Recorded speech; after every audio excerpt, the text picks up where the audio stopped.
नमस्कार दोस्तों। द्रोणा एजुकेशन में मैं प्रदीप एक बार फिर आप सभी का स्वागत करता हूं।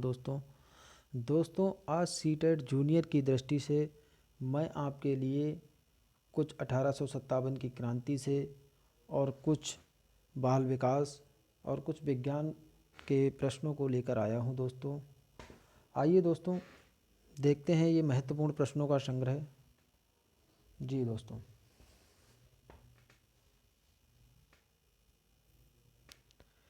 29 मार्च 1857 को बैरकपुर में अपने अफसरों पर हमला के आरोप में निम्न में से किसको फांसी दे दी गई? 29 मार्च 1857 को अपने अफसरों पर हमला के आरोप में निम्न में से किसको फांसी दे दी गई? तो दोस्तों मंगल पांडे को फांसी दे दी गई थी। और दोस्तों मंगल पांडे को 8 अप्रैल 1857 ईस्वी को फांसी दी गई थी। दोस्तों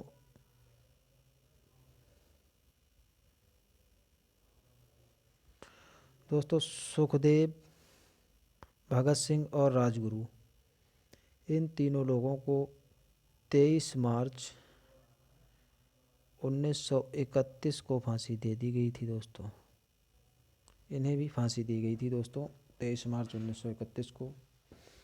इसे याद रखना दोस्तों, बहुत ही महत्वपूर्ण है ये आपके लिए। जी दोस्तों, भगत के राज में सुख नहीं था। आप इसे याद कर सकते हैं, इसकी ट्रिक है भगत के राज में सुख नहीं था। 23 मार्च 1931 को भगत के राज में सुख नहीं था। 23 मार्च 1931 को इस तरह से आप इसे याद कर सकते हैं। चलते हैं अपने अगले प्रश्न की ओर। ब्रिटिश सरकार द्वारा सन 1857 में निम्न में से कौन से 3 विश्वविद्यालय स्थापित किए गए? तो दोस्तों ये 3 विश्वविद्यालय कलकत्ता, मद्रास और बम्बई। जी दोस्तों, कलकत्ता, मद्रास और बम्बई ये स्थापित किए गए थे। चलते हैं अगले प्रश्न की ओर। किस देश में अंग्रेज आक्रमण के कारण सिपाही विद्रोह हुआ था?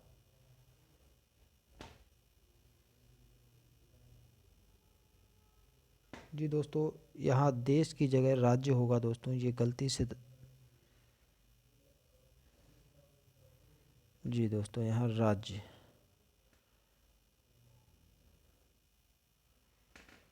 जी तो ये हुआ था दोस्तों अवध में। चलते हैं अगले प्रश्न की ओर। भारत का प्रथम प्रेस आयोग किस वर्ष स्थापित किया गया था?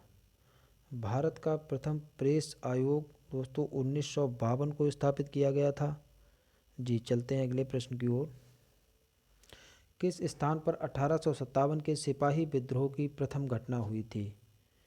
किस स्थान पर 1857 के सिपाही विद्रोह की प्रथम घटना हुई थी? तो दोस्तों इसको याद कर सकते हैं आप। सबसे पहला जो सिपाही विद्रोह हुआ था उसकी सबसे पहली घटना हुई थी दोस्तों दमदम में। पहली दमदम में हुई थी दोस्तों, दूसरी बहरामपुर और तीसरी हुई थी दोस्तों बैरकपुर में। तो दोस्तों यहाँ दमदम और बहरामपुर तो नहीं है ऑप्शन में, बैरकपुर है दोस्तों। तो सबसे पहली घटना यहाँ बैरकपुर सही हो जाएगा। चलिए चलते हैं अगले प्रश्न की ओर। रॉयल इनफील्ड राइफल की शुरुआत कब की गई? जी तो रॉयल इनफील्ड राइफल की शुरुआत दिसंबर 1856 ईस्वी में की गई थी। जी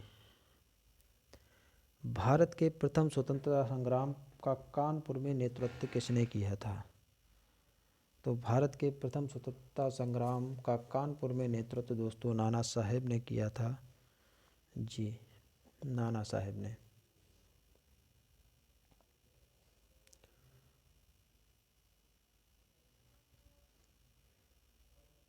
जी अगला प्रश्न है, ब्रिटिश संसद ने किस वर्ष कानून पास कर ईस्ट इंडिया कंपनी के सारे अधिकार छीन लिए?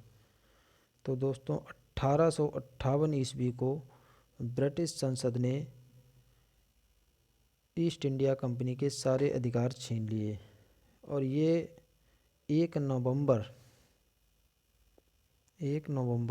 1858 को घटना हुई थी दोस्तों। यहीं पर सारे अधिकार छीन लिए थे ब्रिटिश संसद ने। चलते हैं अगले प्रश्न की ओर। 1857 के विद्रोह के समय ब्रिटेन का प्रधानमंत्री कौन था? 1857 के विद्रोह के समय ब्रिटेन का राष्ट्रपति कौन था?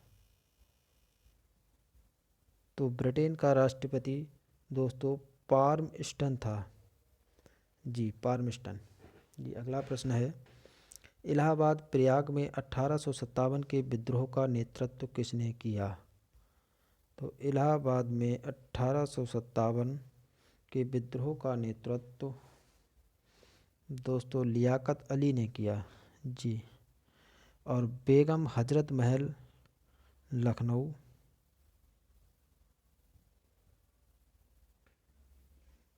और खान बहादुर खान बरेली,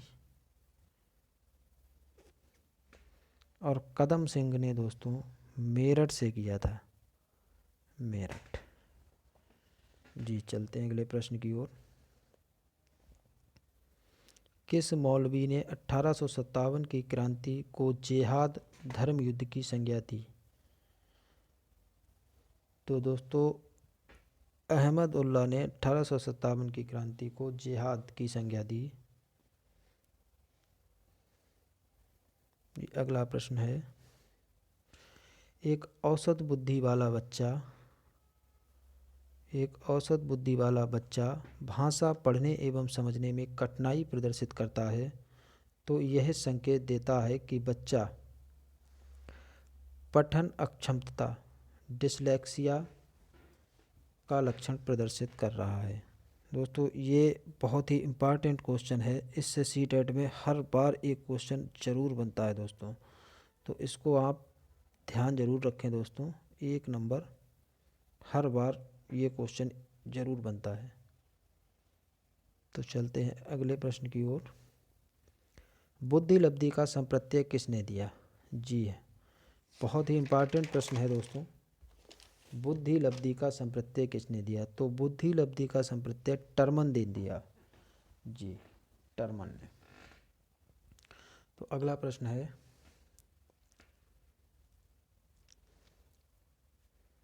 भारत के शैक्षिक इतिहास में किसने प्राथमिक शिक्षा का मौलिक अधिकार संबंधी बिल धारा सभा या इंपीरियल काउंसिल में प्रस्तुत किया? तो ये गोपाल कृष्ण गोखले ने किया था मित्रों। जी, आपका अगला प्रश्न है कि कोलबर्ग ने प्रस्तुत किए हैं।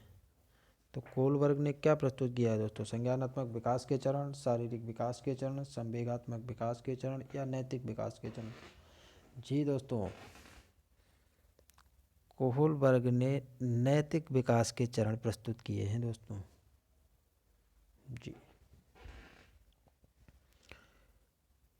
चलते हैं अगले प्रश्न की ओर।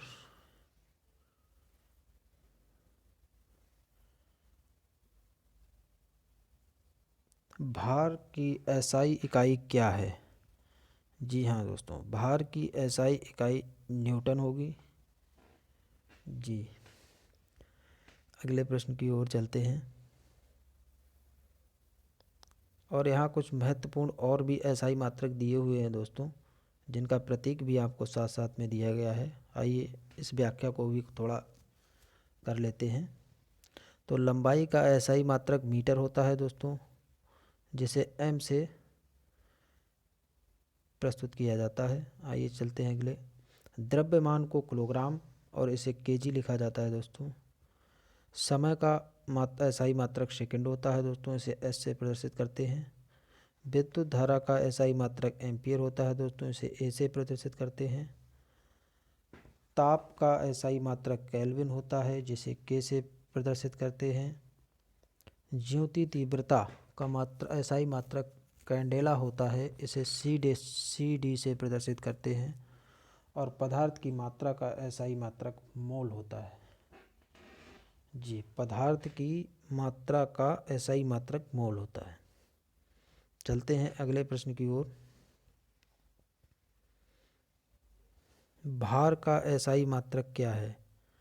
जी, अभी हमने ऊपर पढ़ा था दोस्तों कि भार का एसआई मात्रक क्या है।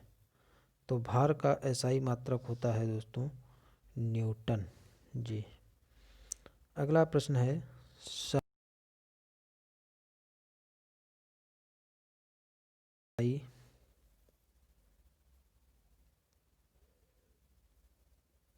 जी दोस्तों, संवेग की इकाई है किलोग्राम मीटर सेकंड की पावर -1। जी, तो संवेग बराबर होता है द्रव्यमान गुणा वेग। इसका मात्रक होता है संवेग का किलोग्राम मीटर प्रति सेकंड या kgms की पावर -1। ठीक, चलते हैं अगले प्रश्न की ओर। उद्योग में शक्ति की इकाई क्या है? तो उद्योग में शक्ति की इकाई क्या है? तो उद्योग में शक्ति की इकाई होती है मित्रों अश्व शक्ति। जी हाँ, उद्योग में शक्ति की इकाई होती है अश्व शक्ति। आइए चलते हैं हम अपने अगले प्रश्न की ओर।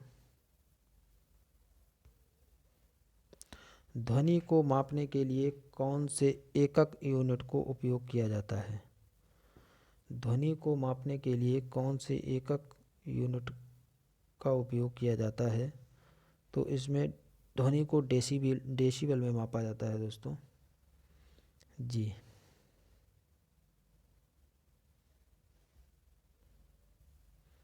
विद्युत आवेश का एसआई मात्रक क्या है? तो विद्युत आवेश का एसआई मात्रक कूलाम होता है दोस्तों। जी, पदार्थों को परस्पर रगड़ने से उनमें आकर्षित करने का गुण उत्पन्न हो जाता है जिससे स्थिर विद्युत कहते हैं तथा उनमें संचित गुणों को आवेश कहते हैं। आवेश दोस्तों दो प्रकार का होता है, धनावेश और ऋणावेश। जी, इसका एसआई मात्रक कूलाम होता है। आइए चलते हैं अगले प्रश्न की ओर। प्रकाश वर्ष निम्नलिखित में से किसकी इकाई है? जी हाँ, तो प्रकाश वर्ष दूरी की इकाई होती है दोस्तों। जी, प्रकाश वर्ष दूरी की इकाई होती है और एक प्रकाश वर्ष बराबर 9.461 गुणा 10⁻12 किलोमीटर होता है। जी, ये बहुत ही महत्वपूर्ण क्वेश्चन है दोस्तों जूनियर के लिए। जी, चलते हैं अगले प्रश्न की ओर। प्रतिरोध की एसआई इकाई क्या है? जी हाँ, तो प्रतिरोध की एसआई इकाई होगी दोस्तों ओम। जी, प्रतिरोध की एसआई इकाई ओम होगी दोस्तों। चलते हैं अगले प्रश्न की ओर।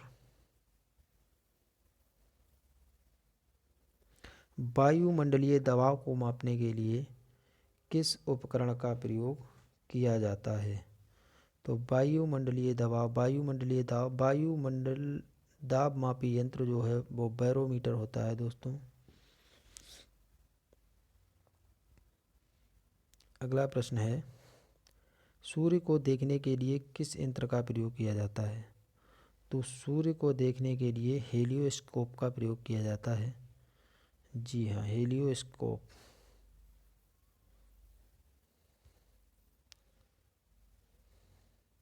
विभवांतर को मापने के लिए उपकरण का उपयोग किया जाता है। तो जी, विभवांतर को मापने के लिए वोल्ट मीटर का प्रयोग किया जाता है।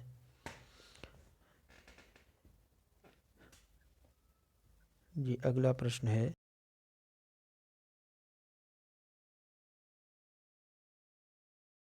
इसे किस उपकरण का प्रयोग किया जाता है? तो सर्किट में बिजली के प्रवाह का पता लगाने के लिए गैल्वेनोमीटर का प्रयोग किया जाता है।